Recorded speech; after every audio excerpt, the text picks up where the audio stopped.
Ladies and gentlemen, Remi Harris. Oh my goodness, Remi, welcome to the show. Welcome to That Pedal Show. Mick here.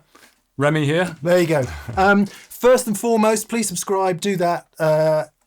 It really helps, and go to That Pedal Show store. Dan apologises for not being available today. We've done this really last minute. I'm delighted to say Remi is playing in our hometown of Frome tonight.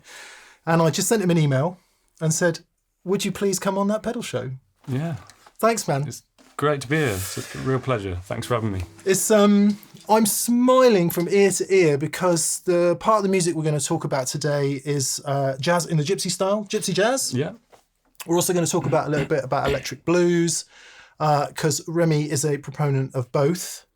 But we're going to start with the Gypsy jazz style. Is that the accepted term? Yeah, it's most commonly known as Gypsy jazz. Yeah. Or Jazz Manouche is the French translation, I think. Yeah. Some people call it, string swing is sometimes used. Or hot club, I sometimes use the term hot club because it's the hot club of France. And that was all about Django, Stefan Grappelli. Yep. Yeah. And do we still associate the genre primarily with those guys? Yeah, they're kind of figureheads. It all kind of started there. Yeah, it was a fusing of Django's traditional music, European gypsy music, with jazz music, American jazz music, and it was a kind of a fusion of that created this new sound, which is like a French. I often think of it as like jazz with a French accent. It's still jazz music, but it's got that. It's got something a bit different about it. Because a lot of the harmony and melody is definitely jazz. Yeah, but yet it's infused with this swing feel. So we're going to jump around all of the place today. I want to say 2016 you did a record called On the Two. In On the Two. And is that because it's back? Yes. Well, it was my second album, okay. And also In On the Two because sometimes. When I'm playing rhythm, I like to come in on the second beat. So, 1, 2, 3, 4, 1. Okay. And I just like that sound, so I called it In On the Two because it was a second album as well. That's what it is. Yeah. And that seems to me that, rhythmically at least is the defining characteristic of the genre, that swing. Yes, yeah. So I like to feel it on the 2 and 4. A lot of swing music is felt like that. Yeah. Jazz music in general is very often, because that's where the hi-hat is on American kind of jazz drums. Yeah, it's where you kind of click your fingers. So I feel the heavy 2 and 4 when I'm playing it. Yeah. So growing up in the middle of England, then, how does a young English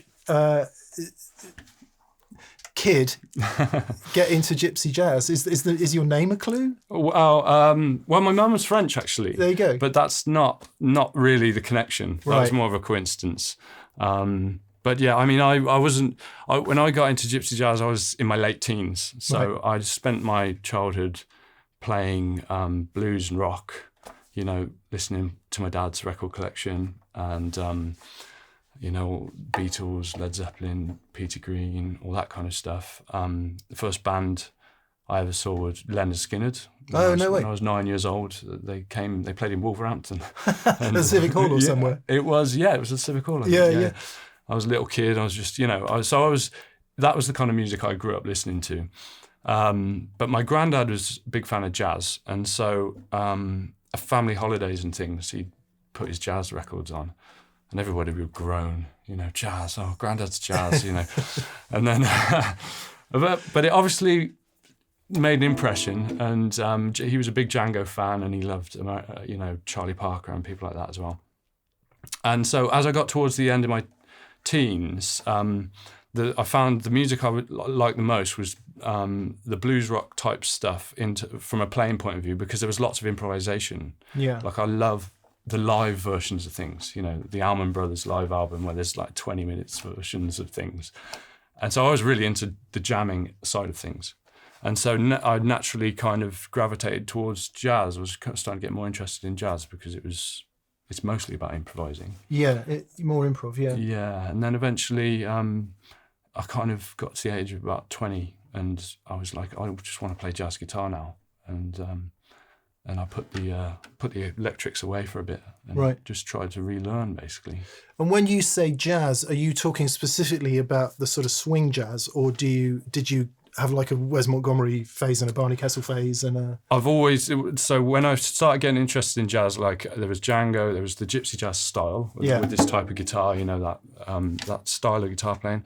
But then there's Wes Montgomery, Joe Pass, Barney Kessel, you know, John Schofield, all these guys were always there as well. But I was going out and gigging Gypsy jazz style playing, but I was always trying to incorporate. Well, I'm sort of fascinated by that because, you know, for a young man, was there a scene that you could get into? Did it exist? I had a couple of friends. So basically, I used to work in a guitar shop in Leominster, a place called Trevor Davis Music, and my boss Trev, he plays jazz guitar, right? And so I was Saturday boy, and I'd make, when the shop was empty, I'd go and make cups of coffee, and sit down, and if I was lucky, Trev would pick up a guitar, and he'd play something, and I'd be, you know, what's going on there? You know, he had all the jazz kind of chords down, all that kind of stuff, and occasionally he'd say, you know what a 2-5-1 is? And I'd be like, no, and he'd explain things to me. No. And I started picking it up off him, and then that was through my kind of later teens, and then I had a mate who lived in the same town, mate Sam Hughes. He was also playing this kind of stuff a little bit, and we grew up playing football together. So I think we met in the pub, and it just so happened like, oh, you're getting into that as well. And so we started just jamming, and just like it all just came kind of organically, really. That's mad. Did you study? Did you like do proper study? Well, on my own. Yeah, and through like what I picked up off people like Trev and going to festivals and jam sessions, but I didn't go to university or anything. No. I did 6 weeks at a music tech college, right, and then I dropped out to go and work in the shop. Actually, can you read? Not really. Not really, but you can transcribe. I'll transcribe by ear, but I don't write things down usually. I just I might record them into my phone just to remind myself. Yeah. The reason I asked that question, the reason I want to know that from Remi is, your harmonic knowledge seems vast. I mean, when we hear you improvise, go call up Remi's last record, 2022, which is called On Track. On Track, yeah. There's something I'm going to get Remi to tell a story in a minute about that, which you just won't believe. But listen to the freedom, the improvisational freedom in the way you approach those songs. Am I right in saying that the way the sort of standard form works is there's kind of a head that you come back to, and then improv happens around that? Yeah, so in jazz, and this goes for all kind of jazz, at least older styles of jazz, is a bit, contemporary stuff can vary a bit. But traditionally, you know, a jazz standard will be maybe 32 bars long. Yeah. And just in the same with blues, we have a 12 bar or an 8 bar blues, whatever.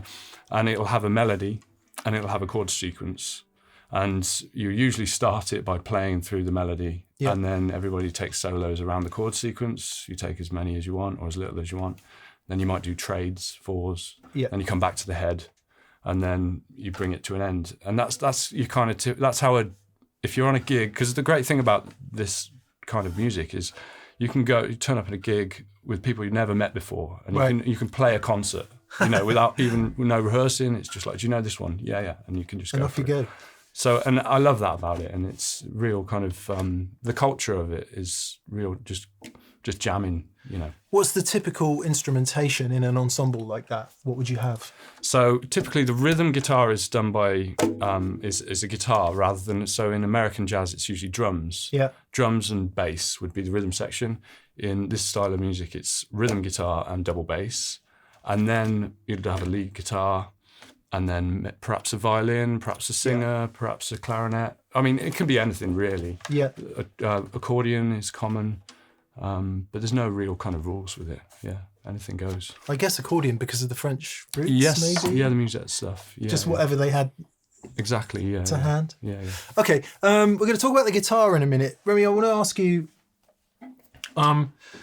if you're interested in this kind of stuff, right, and if you're interested on the level where I am, which is no knowledge at all, it seems to me there's a couple, or maybe you could explain it. Like there's the rhythmic pattern and a typical, and I know I don't want to reduce it to a cliche, but like a typical progression, chord progression, and how you would approach that. Okay. Yeah. So the rhythm in Gypsy Jazz is known as le pomp. Right. And it's this kind of feel, basically.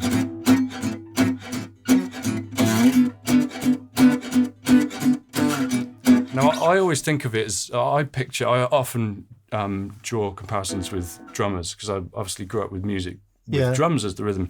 So to me, it sounds like brushes on a snare drum. Yeah. It might not be the traditional way of thinking about it, but I often think about it like that. So I'm thinking, you know, someone playing brushes on a snare drum. Yeah, it's very much like that. Exactly, yeah. So it's kind of a percussive sound. You've got your chord in there.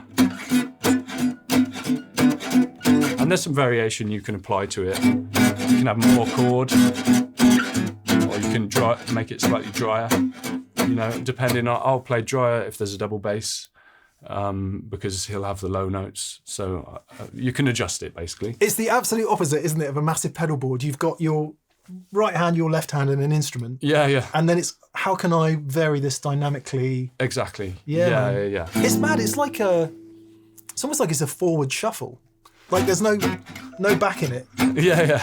It's quite bright. Yeah. And I think that's why a lot of guitarists who've grown up with blues and rock music, you know, if you're going to go into jazz, very often this is the way. Right. Because I think the energy crosses over a little bit. You know, if you grew up listening to AC/DC, then if you're going to get into jazz, this probably will appeal to you first. Well, I guess that relates to you directly, because even when I listen to you playing that style of music, I can hear the blues in your playing. I can always hear the blues in your playing. Yeah, I try. Maybe not when you're full on Django in it, but it definitely creeps in. I try not to hide it these days. Yeah. I think when I first got into it, I was really just trying to learn how to play this music, you know, and learning the kind of more traditional way of playing it. And I think gradually as time went on, I realised actually the right thing to do is use all of my influences in one place. Yeah, good for you, man. And so that's what I try and do now. I guess that can be hard as a tangent. That can be hard as a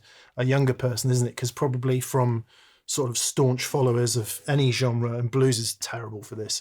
The minute you step outside, or the minute you do something, they're like, oh no, he's not. I have had a little bit of that occasionally, you know, because I do things like this on a Gypsy Jazz guitar, which you don't typically, and I use a plain third. Okay. Because I come from playing Hendrix licks, you know, so, and that's not typical. I don't know other people that do that. So that's become a thing that's not a traditional thing to do. So normally it's a wound third? Normally a wound third. Okay, we'll talk about the guitar in a minute. So that's your rhythm thing. One thing that strikes me is lots of chord changes. Yeah. Fast chord changes. Is that very typical? Often. Yeah, and also even if there aren't chord changes in the song, you can add your own changes. Yeah. You know, so if it's like all A minor, like this, you could be... There's lots of inversions that you can add to create movement. You're basically harmonising the key that you're in, right? Yes, within the key, and you can add substitutions and things like that, you know, so... And the 251s you mentioned earlier, does that feature? Of course, yeah, loads of 251s, and you can go to town with 251s and make all kinds of things. Would you mind demonstrating a 251 for those of us who don't understand? Yeah, so a 251 is it's the second chord and the fifth chord, and then the first chord within a key. Yeah. And if it's in a major key, for example, you're in G major, it would be A minor, D7, G. And yeah, obviously you can play the chords like this, but then you can start varying them. You can, you know.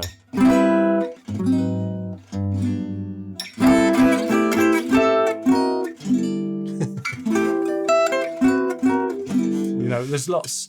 And then the same applies to your lines as well. So you can arpeggiate them, but you can also add substitutions and out notes and stuff like that. Dan is going to be so sorry he's not here today, because I know that this would be driving him crazy, as it is me. Okay, so in terms of lines, then there's two things I want to ask you about that. One is, three things actually. Putting them together in the first place, because it is so melodic, right? I think a lot of the joy comes from the melody. Mm-hmm. You almost never hear like a lick as such, or not something that I would call a lick. So that's the first thing, the joy and the melody. Secondly, the dynamic of it. Like if you've ever tried to play an acoustic guitar, right? If you're used to playing electric guitar and you try to play an acoustic guitar and play a solo, what happens is you hit the note and it's like, that's it. Where's all my sustain? And yet you can bring these lines out and they have great dynamic and great audibility. You know, you can hear what's going on. So that's the second thing. And the last thing is speed. Like you'll be gently le-pomping. Yeah. And then all of a sudden you hear like, it's like 30 seconds, like crazy fast notes. So lead lines, where do you start? How do you get to crazy fast? Well, I mean, you start slow. Yeah. The lines typically follow changes. So when you're soloing, you're thinking chord changes all the time. So I'm always aware, or at least the plan is that I'm always aware of what chord I'm on, where I'm going, you know, what the home key is, and that gives all the notes you're playing context. So, you know, if you're on an A minor, and then you're going to a D minor, I might pull in that direction. This is the same for all jazz musicians. Thinking about A minor as 1. Yeah. D minor as 4. Exactly. Okay, yep. And so you might, in order to get to the D minor, make the A minor, turn it into an A7 flat 9, and then you get this kind of change, for example. And then when you apply that to your lines, you know, so it's got a natural gravity. You create gravity within your lines, tension, release, and that creates lines that sound melodic because they're based around a harmonic structure rather than just maybe one chord. Yeah. Does that make sense? It makes perfect sense, and it kind of underlines that when you were referring to jazz earlier. Yeah. Dan and I always say, you know, you can pick music genres and put them in a little pocket and say that's this and that's that. It's music, isn't it? Because everything you just talked about relates as much to classical music as it does to what we might think of as, you know, bebop type jazz, hot club type jazz. The Beatles, anyone? Yeah, 100%. You know, Beatles chord sequences are just perfect examples. Yeah, again, have a listen to that 2016 record because there's some awesome covers on there. There's a Beatles. We did some Beatles on there. Yeah. Cool. And then, so that presumably comes just with doing it a lot, hearing the changes, anticipating the changes. Yep. Hours and hours of jamming. Yeah. All of that, and also transcribing, for me anyway, that's something that's been a huge part of my progression as a jazz guitar player, but also as a blues guitar player and a rock guitar player as well. But learning, so I often think of improvising as a language. Yeah. And so when you learn to speak, you learn words, you learn phrases. Shut the door, whatever the phrases are, and you expand your vocabulary and you learn how to string things together into sentences that make sense. And it's the same thing with music, same thing with improvising. So transcribing is almost, to me, is like the equivalent of like reading a book. It's like you can dig deep into how other people treat a 2-5-1. Yeah. And you can say, I really like that. I like what he did there, and I'll try and incorporate that into my vocabulary. And Did you do that thing, like you pull apart some Django classics, for example, and, homework them? Yeah, I mean, I'm still doing that all the time, with various players, guitar players, saxophone players, piano players, whatever. I've got this kind of rule that if I hear something, like if I'm in the car and my music's playing and I hear like a phrase, and I think, what's that? I like that, I'll make a note of it and I'll go home and just work it out. And it could be I've been doing quite a bit on Paul Desmond, the saxophonist at the moment, and I just love his lines. He's one of my favourite improvisers of all time, and I'm often hearing things that he does, and I'm taking it back to the practice room, saying, what can I learn from that? Even if it's not a copy and paste lick, it's like, what concept is he applying to that chord? I love the spirit of that, because I talk from the position of someone who has fairly limited harmonic knowledge and understanding, and I am just wondering if that time with your granddad and his jazz records enabled that to sort of grow in you as a kid, you know, maybe? I think it did, because I often remember when I think of Django and you know, Wes Montgomery and Barney Kessel and these people, and I think of my earliest memories of those guys. I'm like 12 years old, but I didn't play it back then. I was learning Jimmy Page solos back then. Yeah. But that music was playing in my granddad's front room, so I think it absorbed into me, so that when I did say, right, I want to learn this stuff now, I think it was all kind of buried in the back of my psyche somewhere. Yeah, like the synapses are there or something. Yeah, a little bit. You psychologists out there will probably vastly disagree, but yeah. Okay, let's talk about speed just for a second then, because the speed and the dexterity, and I'm going, go on, play fast, mate. No. The speed and the dexterity in this style of guitar playing is made all the more astonishing by the fact you've got to do it on that guitar. Because that's not an Ibanez gem. No. The action isn't like... Yes. Yeah, I mean, that's something that comes with time. It's just like anything, you know, learning. There's a technique that we use with Gypsy Jazz, okay, which is very specific. I would say probably 95% of players who play this style will use this technique. It's not essential. I know some great players who don't use this technique. So, right. But yeah, it does lend itself to this style of guitar playing. It makes playing certain kind of lines easier. But there are also challenges with it as well. It's a rest stroke picking technique, so a rest stroke is where you strike a string and you rest on the string below, like that. Now, classical guitar players, it would be the opposite way around, because they might do it like this, or flamenco even, because they might rest on the string above. But the resting is the key word there. Wow. And what that means is you can get more force into the string, because you can really hit the string, and you use the string below to like stop your force. So rather than plucking a string like this, you're hitting. Oh wow! Sometimes, so yeah, you can do that. The option is there, you know. And so as a result, in order to get the rest stroke, I often think of it as rather than what's that? Is that perpendicular? Yeah. Rather than like a perpendicular motion, it's actually an inward motion. Oh, wow. Like that. Huh. And so a few of the kind of physical attributes of this is that the pick will point upwards for a start, generally. So I usually think of it as pointing it to my upper chest, or kind of my chest here, like that. And the down is an in rather than a down. It's like an into the guitar. So it's interesting that you mentioned classical in passing there.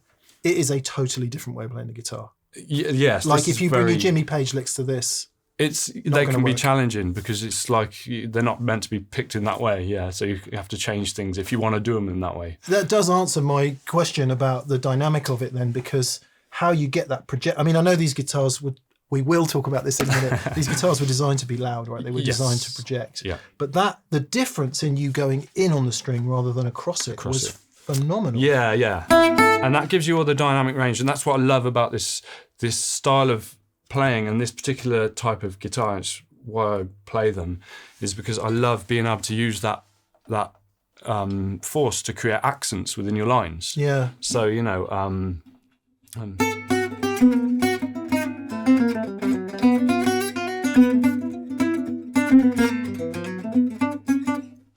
So you can have this bubbliness, you know? You could almost like somebody playing on a snare drum where they use the right hand as their accent, you know?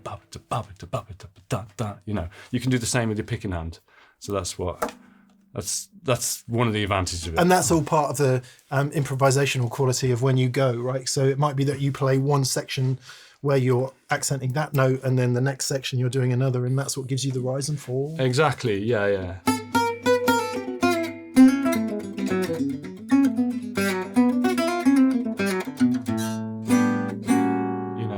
So it's just gives you dynamic range, basically. And I love that. And I've always loved dynamic range, and that's because of my coming up with the blues, which is like dynamics are big in blues music.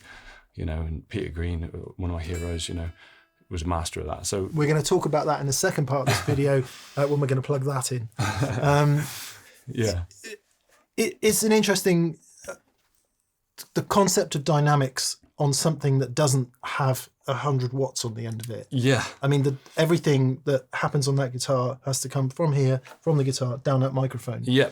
And that is, in any sort of audio sense is pretty limited. Mm-hmm. And yet it all comes across. How do you then start to build the speed then? Because So it just takes lots of time, Right. Like there's lots of I'm not big on exercises, but when I was learning to get the technique together, what I would basically do was I'd find a solo that had those attributes, a fast solo of a player that I like. So musically it's got to be good first. Yeah. So I'm not just going to run scales.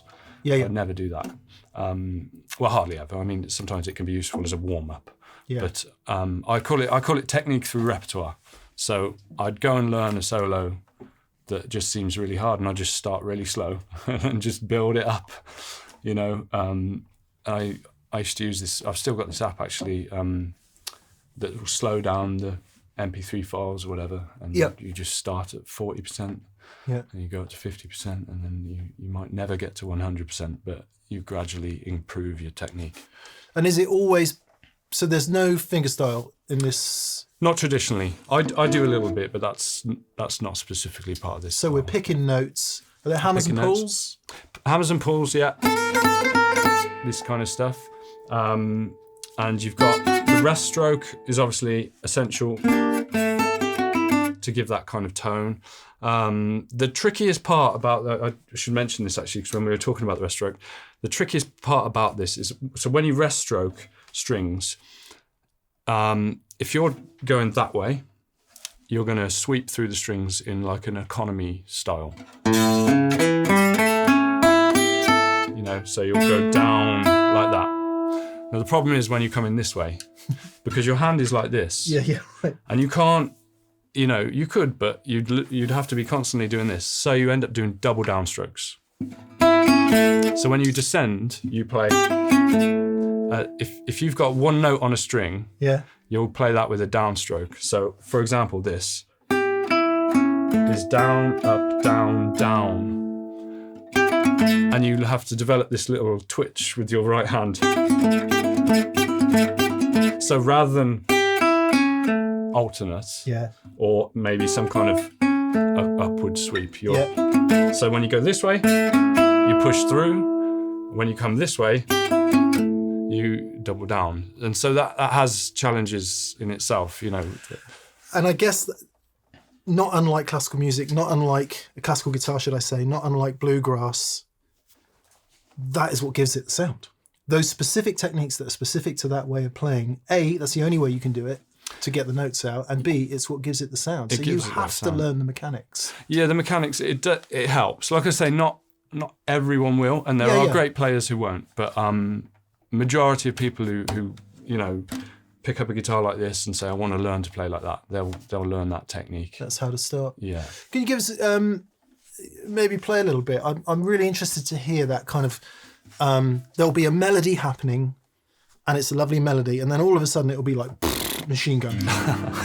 I'm putting him on the spot. Right? How long does it take to warm up, by the way? Oh, good question. It's I do need to warm up when I play this stuff. Yeah. And it's also another thing is this technique, at least with me, it leaves me quite quickly. So it's something I have to be doing every day. Like any language, you've got to speak it. You've got to keep going with it. Yeah. And it's like I think of it a bit like cardio, because I run a bit just to keep myself fit. And, if you have 2 weeks off, that first run really hurts, So it's the same with the technique. And I guess because you're out on the road at the moment doing the Peter Green Peter stuff. Green. We'll hear some of that in a minute. So my chops aren't at their best at the moment, but well, I'll do my best. Come on! Well, so if I was to take like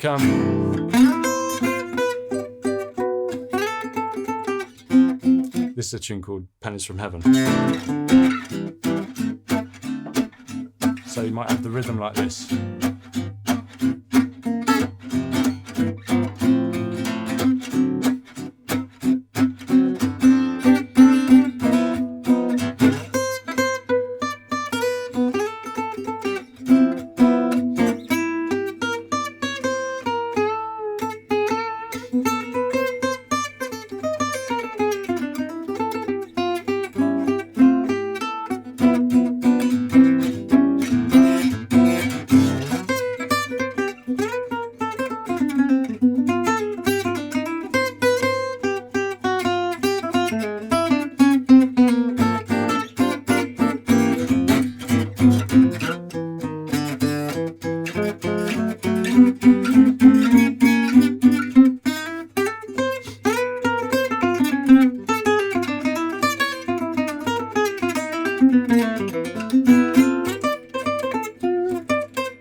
So I was trying to put a bit of the melody, a bit of the chords, and then a bit of improvising around it as well. So that was a 32 bar sequence that I played, I think, twice, and a bit of everything in there. Yeah, it's a lesson in whether you're playing lines or whether you're playing the chords.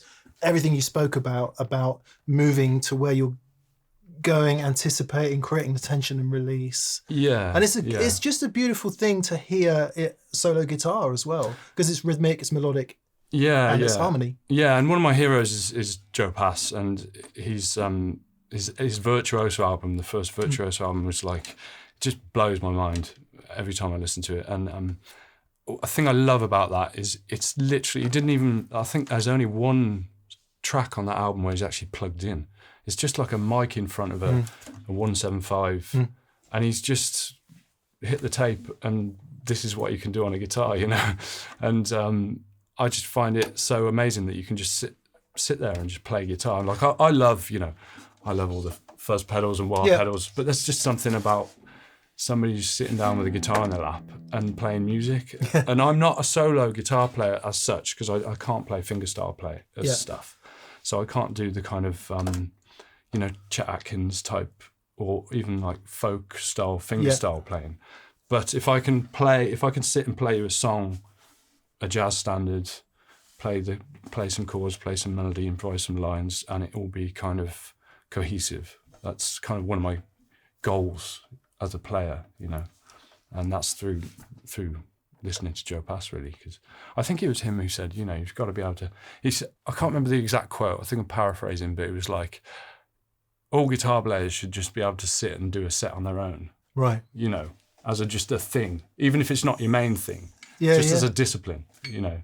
So I often try and hold myself to that if I can, but it's not always successful. Not always possible, yeah. and you've only got to take one gig bag. Imagine that. Yeah.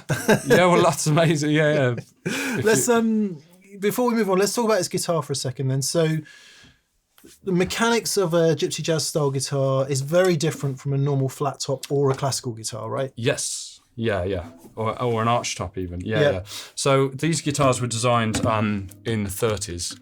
The original design was with the D hole, big D shape hole, and the reason for that D hole was inside the guitar there was a resonator, a series of kind of chambers and stuff.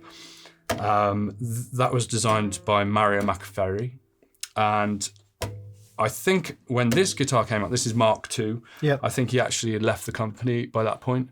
So these are usually known as Selmas, because Selma Maccaferri was the first model. Is it Petit Bouche or something? Is that right? Petit Bouche, small mouth. Yeah. And so what they did that differ from the D holes is they made them longer, and I think that's one of the most important things. So the scale length of this is probably nearly an inch longer than a Strat. Okay, so 26 and a half or something like that? Around that. I think maybe, I forget the exact measurements. I'll confirm on screen.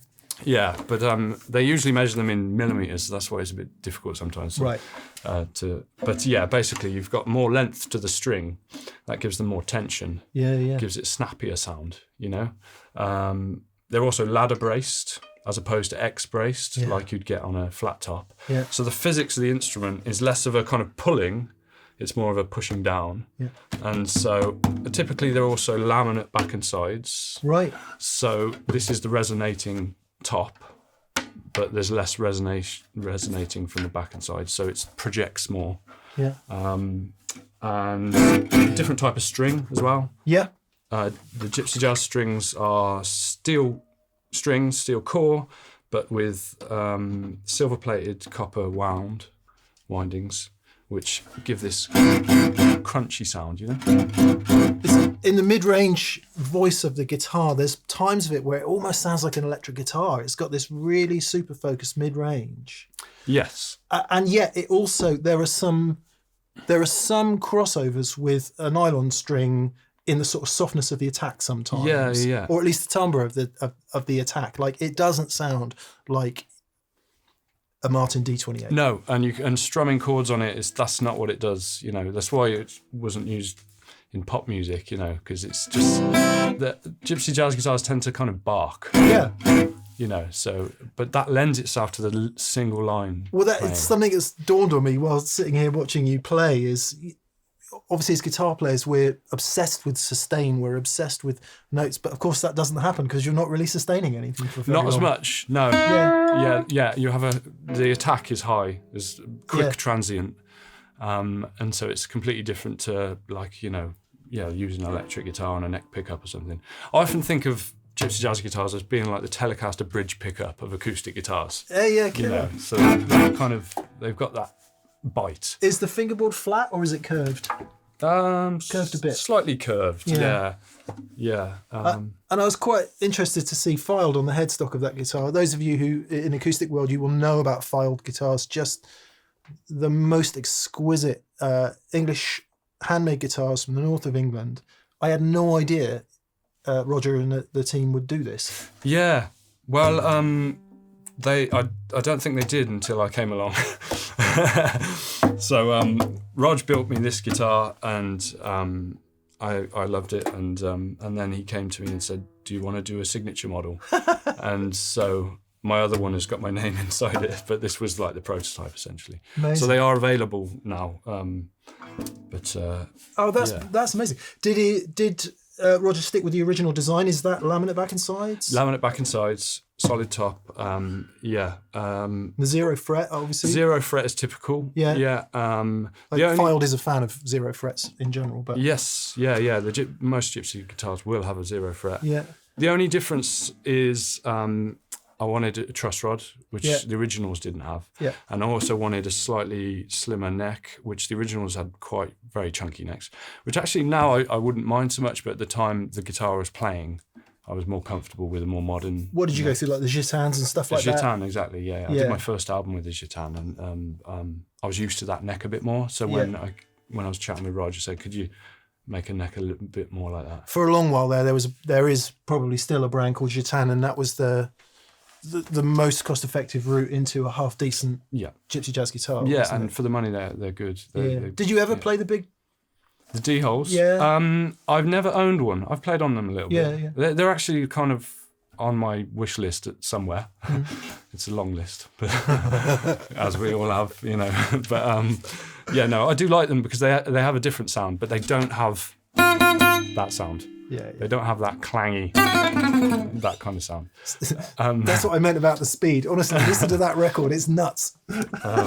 Another thing I should mention actually is the picks. That's a big deal with. I wanted to ask you about that. Yeah, so typically with Gypsy Jazz we use big picks. This is only 2 mil actually. A lot of people use heavier picks than that. I used to use bigger picks, but I've settled on this. But one of the big things about most Gypsy Jazz players will use the back corner of a pick rather than the point. And most Gypsy Jazz players will also wear them in. Yeah, so they've got the bevel. And that just takes time. And that has a completely different tone, and it doesn't catch the string. Yeah. So it goes through the string easier. And yeah. You might have tried this if you like. We just had a quick pause there. Simon, who's with us today, helps Remi out with all kinds of gear and stuff, and was having a coughing fit. So poor bugger's been sat there slowly turning blue. We were talking about picks. Yeah. So most rock guitar players, as you know, medium to anywhere between 0.7 and 1 mil usually. But once you go beyond that, once you get to 1.52, if you get a thick slab of plastic, it's got the edge. And that's what you're saying, to wear that down to a bevel. Yeah. Wear it to a bevel so that, and also another thing that someone told me very early on is everybody's bevel is specific to their personal hand shape. So don't lend people your pick. Wow. Because the shape of it is your shape. Yeah, right. So some people play more out here, some people play a straighter wrist. Yeah. So that pick is your personalized shape, And I've tried having them made. I've sent people my picks and said, "Could you copy that?" And it's never quite the same because it's so much the angle of the bevel and everything. So when you get one, you've got to wear it in. Yeah, and so these picks, I usually have 3 on me in my gig in a tin, Yeah. And I usually have a new one that I'll be gradually wearing in practice. I have one that's kind of halfway there and one that's kind of there, and then and it's like a conveyor belt, and then I save them. At home. So I've got a little tin at home with all my backup picks from all these years because I'm useless without them. And what are they? These are Gator Grip 2 mil. Yeah. You can Dunlop. Yeah. You can use various different brands and stuff. A lot of people use this pick in Gypsy Jazz. But yeah, you don't want to lose them basically. That's it. I've heard about felt picks. Is that a thing or?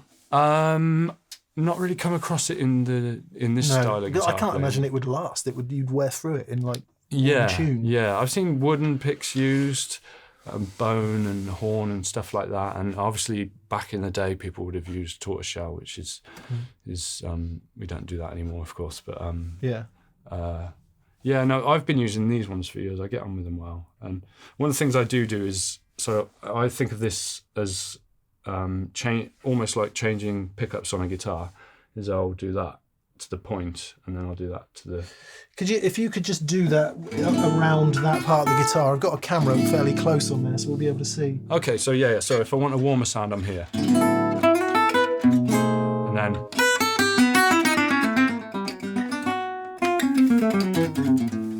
And so I'll switch mid as I'm playing. If I'm playing fast, the kind of fast runs, I'm usually on that because this will trip me up a bit more. But if I want that gnarly bridge pickup kind of sound, I'll flip it round and I'll play a bit closer to the bridge. Takes the rest of us 4 overdrive pedals to do that. So in fact, we'll do the blues bit and then we'll talk about Remi's releases and stuff at the end of this video. We might split it out into 2 videos actually because it's been so incredibly interesting. Thank you for talking to me about this style. I've learned loads. Would you mind playing something for us? Yeah, of as course. A kind of conclusion to this part of the video?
Something like that. Dude, honestly.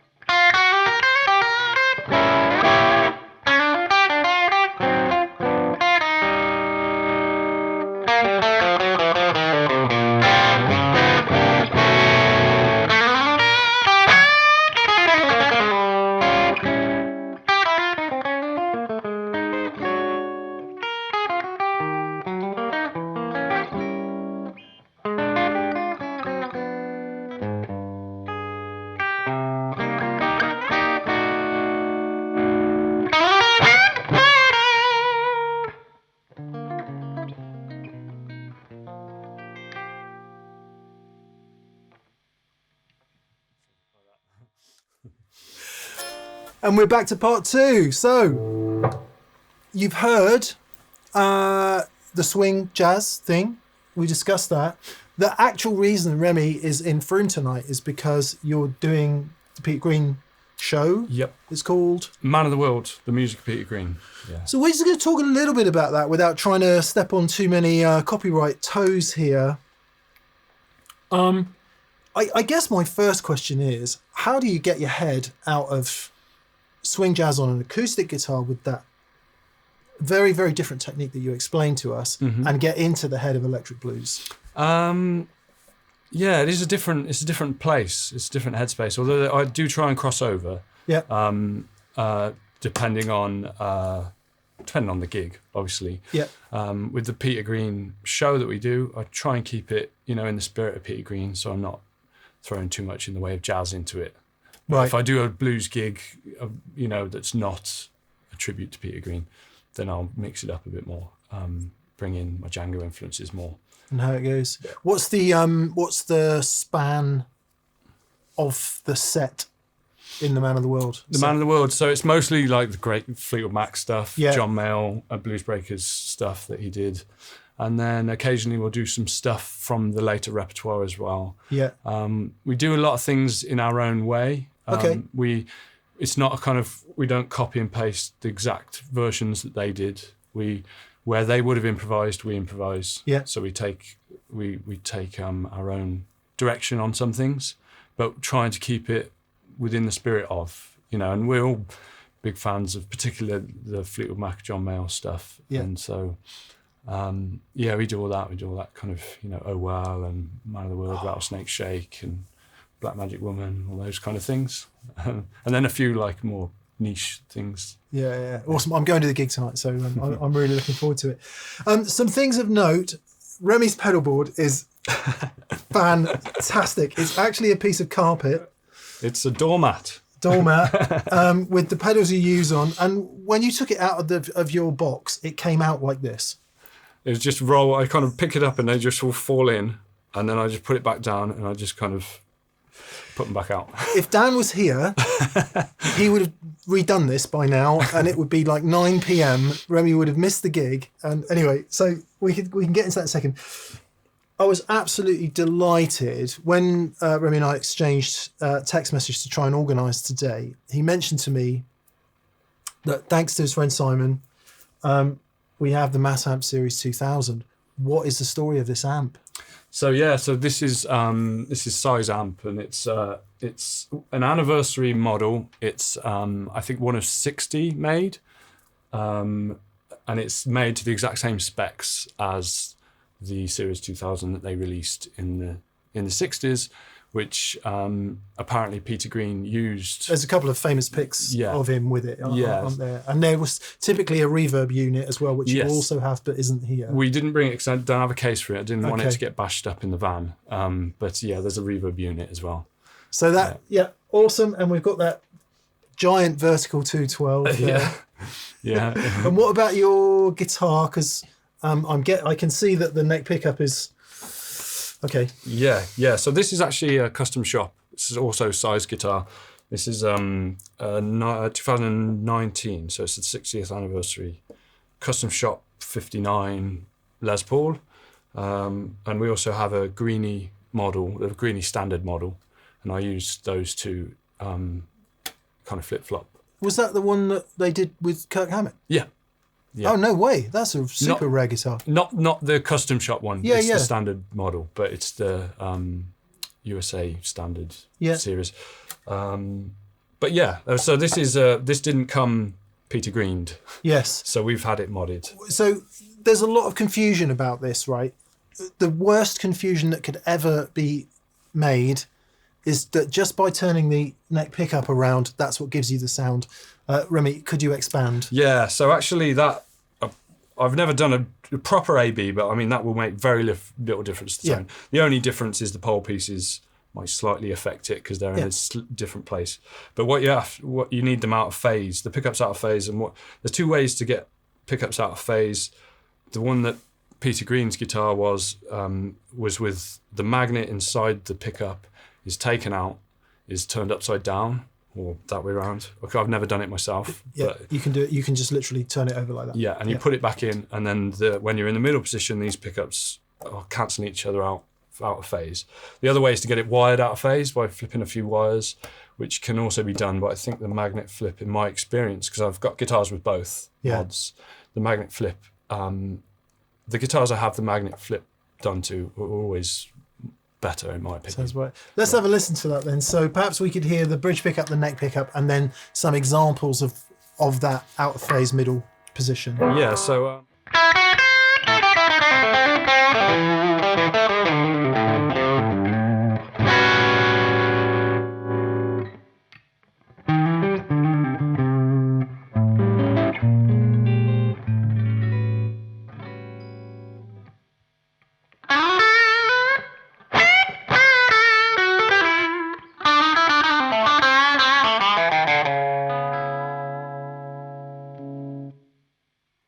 So yeah.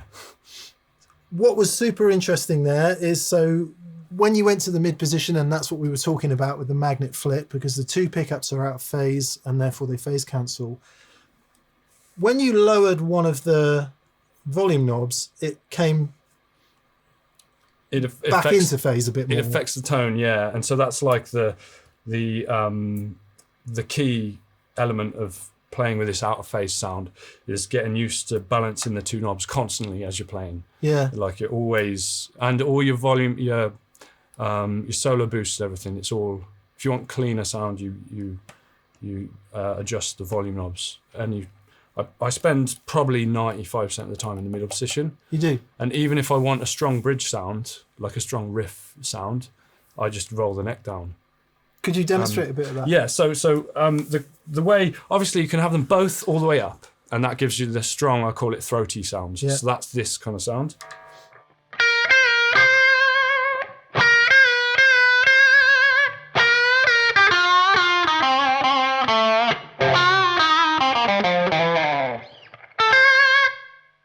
So that's the kind of, the stop messing around, full out of phase tone. I love it because it's such a brave choice, isn't it? In a band, if you've got bass and drums going, it makes absolute perfect sense. Yeah. When you're sat here on your own, it's like, yeah, where's all the bottom end gone? Yeah. So that's there. So the great thing about Les Paul is you can do both knobs at the same time. So that's my kind of throaty sound. Yeah. Now what you do then is, if, for example, if you were to set both pickups at say 5. Yeah. If they're at the same level, then the out of phase-ness will be the most. Yeah. So that's soft, clean tone.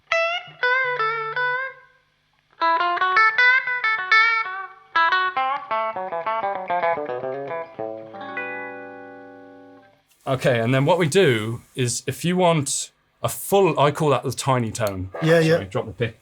The tiny tone is this little sound. No Gypsy Jazz pick here? No, I changed pick for this. What have we got? This is 1.4. Okay. It's a gator still. Yeah. But having a bit more bend can give it that gnarly sound. So full sound, I call it the full tone and the tiny tone. Full tone, all you got to do is roll up the neck.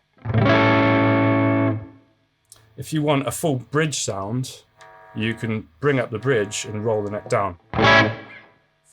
So your riff sound is there, your kind of tiny tone is there, and your full neck sound. You've got all, it's a gradient, so it's not like switching from one to the other. You've got all in between there, so you're constantly adjusting as you're playing. What I love about that is that in that middle position, with one of the pickups down halfway, you're still getting an element of that vocal that is such an important part of that sound. Yes. Because that, if you think about, if you go and listen to John Mel, what was it called? A Hard Road? A Hard Road. Yeah, A Hard Road. Yes. With Peter playing on it, and then obviously the Fleetwood Mac stuff that followed. It's a truly vintage guitar sound. There's nothing kind of modern and processed and like full frequency right across the board. It just works in that ensemble, especially that they had the other two guitar players. Yeah. How many guitar players do you got? It's just the one, just me. Yeah, I got to do it all. I can't wait to see that. Yeah. It was such a big part of his sound, particularly with the Fleetwood Mac stuff. And you can hear it, like the more I study his playing, the more you can listen to the recordings, the live recordings, and you can hear the tone just suddenly shift. Yeah. And it's not like he's stepped on a pedal or anything, it's just he's just done that. And it's gone from, this kind of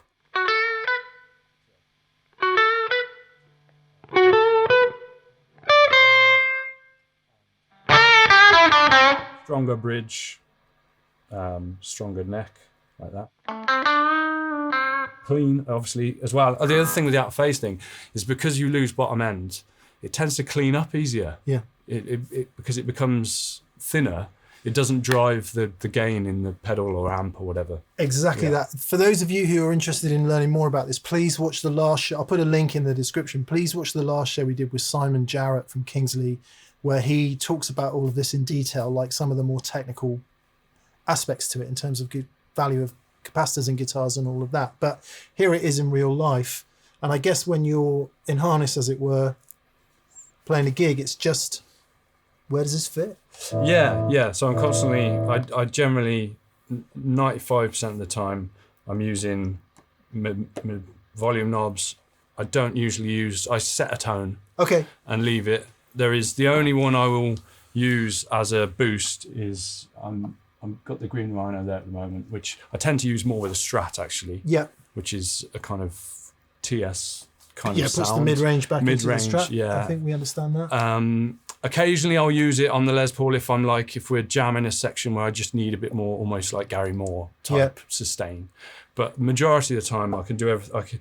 You set the gain higher than you need it. Yeah. You live halfway up your volume knobs and then your full sound is there. And so... Old school. Yeah, that's how I do it. Hugely important part of piece of sound obviously was reverb. Yes. So you're getting that from the HX Stomp. Yeah, so the majority of the time when I'm stepping on a pedal in the Man of the World stuff, it's one of these two reverb buttons. Okay. So I've got two reverbs set up here. They're both kind of plate style reverbs, and one's slightly bigger than the other. And so there's a room reverb that's always on, which is always just in there behind, because I just like that, that Black Magic Woman sound where it sounds like it's in a room, an amp in a room.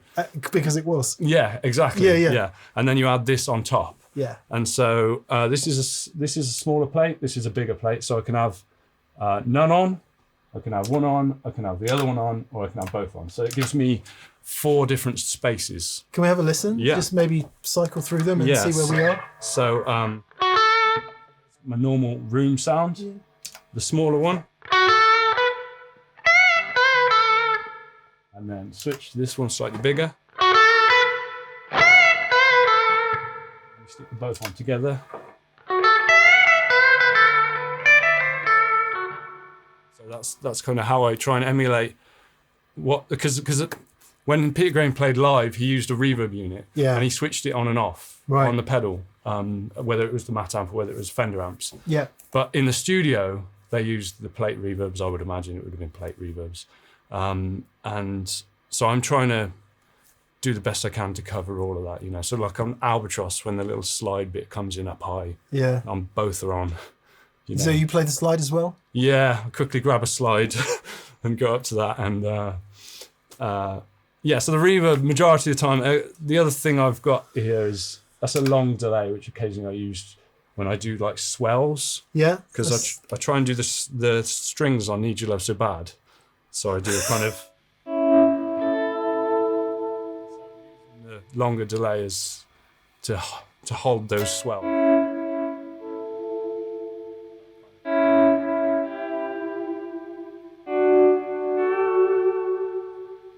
So that's mostly what I use that for. So what is that underneath the vocal, or? Yeah. When the singing's going on, there's like strings in the background.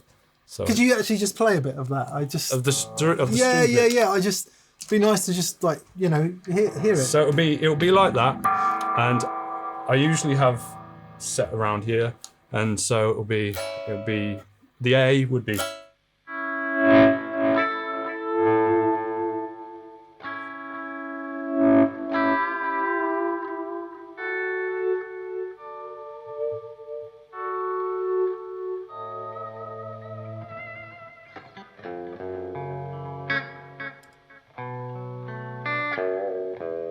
That bit maybe. That's killer. How often do you go through volume controls? Well, not very often actually. No way. But I do have to make sure they're. I've always got a switch cleaner on me. Because when you're in the out phase thing, they tend to any it's extra. Yeah, so I do that. That's mainly what the longer delay for, and then this short delay is like a slapback, which occasionally I use for like a rockabilly kind of rock and roll type. I hear a bit of that thing. Yeah. I a lot of the time it's on doing Yeah. Although I know that's not on the record, but I just like it. And I really love Jimmy Page's tone, the stuff he did when he played live. He would use, I think it was Echoplex. Echoplex, yeah. And yeah, the live versions of Whole Lot of Love, where they'd go into these rock and roll medleys. So one of the things I love about that, whether it's Jimmy Page or anyone else using an Echoplex into the front of an amp, the amp was loud and overdriving a bit. And so with the overdriving, with the delay in front of the overdriving amp, it just blooms more. Yeah. And it's a huge part of that sound. Yeah. Have a whack, man. I want to hear the Echoplex.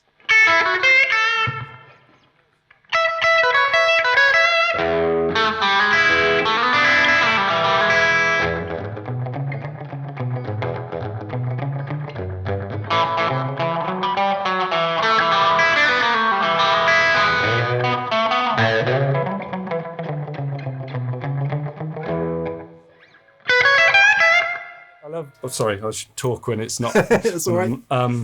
Jimmy Page, when he goes, the Madison Square Garden's Whole Lot of Love, he goes into this, gets this kind of tiny tone thing, and he goes, I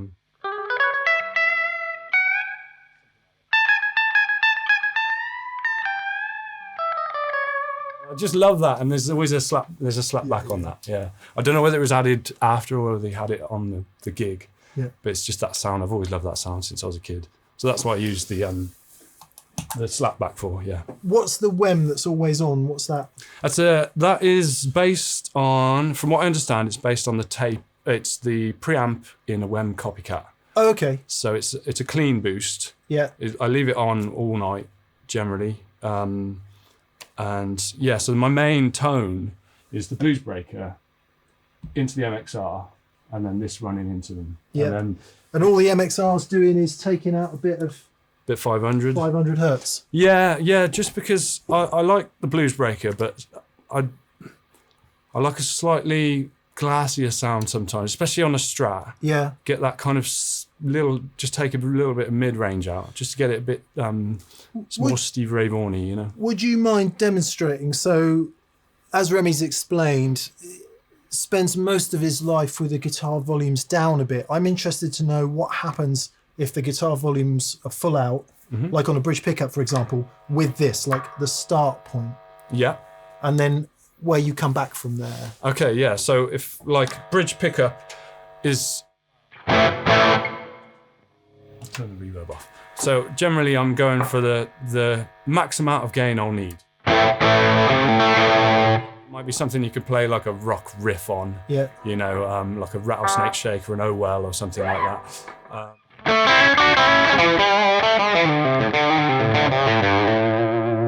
From there, you can go clean about here.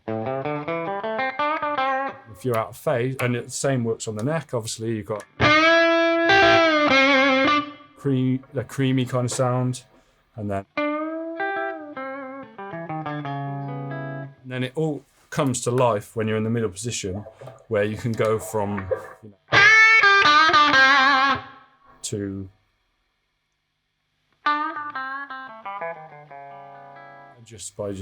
and then of course also maybe adjusting where you're picking on the string as well, to get like a bit more, if you want that gnarlier sound. Helps if you get down there. I love it because all the life of that tone is in not having too much gain. Yeah. Because if you stick loads and loads of gain on, all of that is lost. Yes. All of that pick inflection. The detail, especially like unpotted pickups as well. Yeah. So like that gives a bit more detail. You can hear the string and pick a bit more. And also it gives you headroom as well, because another thing is like what I do sometimes is if I'm here on a clean sound and I bend a note and I want a bit more sustain, I roll it up and back down so that it's like a natural compressor, but I'm in control of it with my left hand, the right hand, sorry, as I'm playing. It's great. And I know some of you guys are really, really into playing like that and hold it dear to your hearts, but there's a whole generation of people who have no idea that ever happened, or it can still happen. Yeah, it's quite an old school way of approaching it, because back then it was a necessity, because they didn't have lots of pedal options, and so that was how it was done. And I obviously grew up listening to those guys doing that. So that's how it feels natural for me to play like that. Rather than, I mean, don't get me wrong, I love pedals. And this is the Peter Green setup that I'm using at the moment, but if we do other blues rock stuff, sometimes I'll have a fuzz and a wah and expand things. And but I try and do as much as I can, like a good Les Paul and a decent tone, and you can do so much. I think there's a lesson there. There's a lesson there for all of us. One thing I'm interested in from a personal point of view is, so my 345, right, my Gibson ES345 is, as far as I can tell, wired the same as this. So 50s wiring, which you said is extremely important. Yep. To get the variance in. Yes, so it remains clear as you bring the volumes down. Yeah. And the magnet flip neck pickup, rather than it being wired out of phase. Would you mind having a go on my 345 and telling me of course, what you think? Yeah. Do you want to swap? I think it's in tune, but we'll see. We'll see. So I want to know if this is familiar, unfamiliar, or different. Sounds great.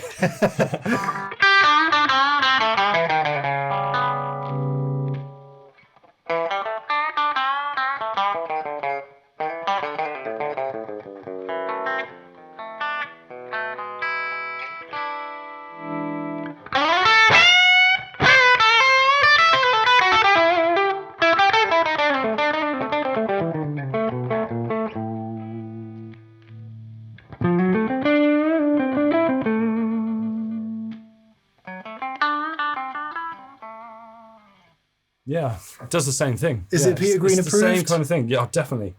Yeah. It's lovely to hear you play it. Tone. I mean, I love that tone, but I don't really know what to do with it. It's lovely to hear someone who knows what to do with it. Well, it's come through kind of necessity in a way, because I mean, I've always been a big Peter Green fan since I was a little kid, and I've had my Les Pauls wired out of phase in the past, right since I was way back in the day. But when we set up this project, this Man of the World project, I had to dig deeper, and because we were, what's actually happening there? Get it right. Suddenly I started noticing more about what he's doing, and then that's kind of, I've learned a lot about how he achieved that. Do check out the video description. I'll post the link to the remaining dates, because this video will go out while there are dates still remaining. So if you get a chance to go see Remi and the band and the Man of the World tour, please do so and immerse yourself in that wonderful music. Cool, man. We've been talking a lot today. We started with the Gypsy Jazz thing. We talked a little bit about electric blues. It's been a real trip to hang out. It's been a pleasure, man. And meet Thank you you so properly. much for inviting me down. Oh, mate, I rather hope you'll become a regular. And what do we need to plug? You got new music coming out, or? We've nearly finished on a new jazz album. Yeah. We recorded a couple of gigs on the last tour with Man of the World. Yeah. So we're hoping to have a live album with that, and we also started recording a blues standards album. So they're all kind of bubbling. It will take time to get them all out. And all of that information's at your website? Yeah, I do let everyone know through my website, social media, all that kind of stuff, yeah. Links below. The last thing I just want to tell you, Remi told me this earlier, and I had a hard time processing. On your 2022 record... On track. Yeah. There you go. I remembered it once today. Twice is asking too much. You told me first of all, it's not a band. No. It's predominantly you. All the guitars are me and some of the bass, yeah. And you started with the lead guitar. Yeah, I did that for my last two albums, yeah. So I recorded the lead guitar with a click track, basically, which is usually just a kind of like a 2 and 4, like that. And so I play the lead to that, and then I play rhythm to my lead playing, and then we put the bass on last. And I played bass on a couple of them, but then the other ones were recorded by Tom on bass. Please go and listen to that record. Listen to the life in it. Listen to the joy in it. Listen to the dynamic range, the everything. I was just floored when you told me that, and I think it is an exceptional feat. Oh, well, thank of you. musicality and know-how and all the rest of it. So I'm super pleased we've met. Thank you so much for coming on the show. It was a pleasure. Thank you so much. And I'm looking forward to the gig tonight. Okay, all the links are below. Thanks very much for watching. Sorry Dan wasn't here. We did this last minute and I'm so pleased we did. Remi, wish you well with everything. Thank you so much. And yeah, we'll see you soon.